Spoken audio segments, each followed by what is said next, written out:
નમસ્કાર, મારું નામ પેગાચર કાવે છે. હું ધોરણ 8માં અભ્યાસ કરું છું. નમસ્કાર, મારું નામ દલજી વંશિકા છે. હું ધોરણ 8માં અભ્યાસ કરું છું.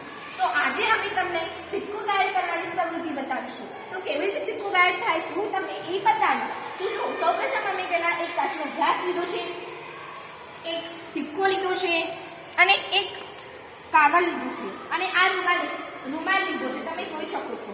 હવે અમે સિક્કો ગાયબ કરીશું.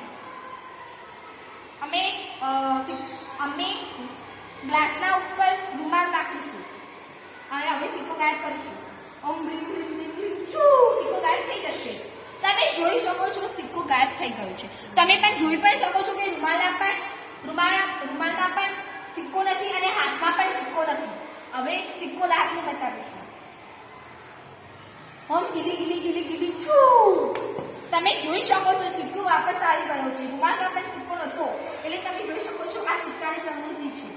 તો જો તમારે કોઈને અમારા પર વિશ્વાસ ન થતો હોય તો કોઈ બી એક છોકરી એટલે કે વિદ્યાર્થીની આવીને અમારી તપાસ કરી શકે છે.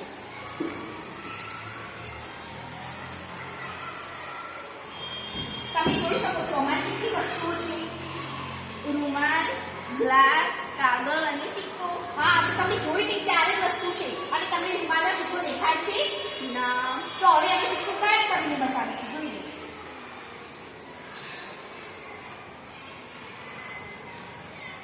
જો રૂમાલમાં સિક્કો છે, સિક્કો તો ગાયબ છે. હા, તો તમે જોઈ શકો છો રૂમાલમાં સિક્કો છે. ગીલી ગીલી ગીલી ગીલી છૂ, સિક્કો વાપસ આવી ગયો. તમે જોઈ શકો છો વાપસ આવી ગયો છે. હા, તો તમે જોઈ શકો છો અમારા રૂમાલમાં સિક્કો હતો ના. તો હવે અમે પાણીમાં ફૂલ ઉગે છે તેવી પદ્ધતિ બતાવીશું.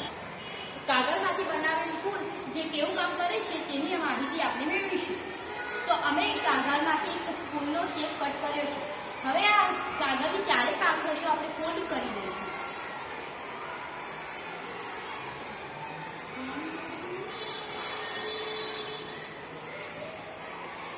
તેવી 4 પાંખડીઓ તમે જોઈ શકો છો કે તે ફોલ્ડ થઈ ગઈ છે.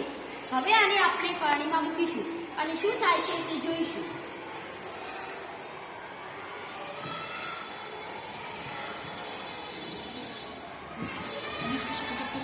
તમે જોઈ શકો છો ફૂલ ખીલવા સરળતાથી ખીલી જાય છે. તો આનું કારણ છે કે ફૂલ એ પાણીને શોષવાનો ગુણધર્મ ધરાવે છે. એટલે કે કાગળ તે કેશાકર્ષણનો ગુણધર્મ ધરાવે છે. જે એવી કેટલીક વસ્તુઓ છે જે કેશાકર્ષણનો ગુણધર્મ ધરાવે છે, જેમ કે રૂ, દિવાસળી વગેરે.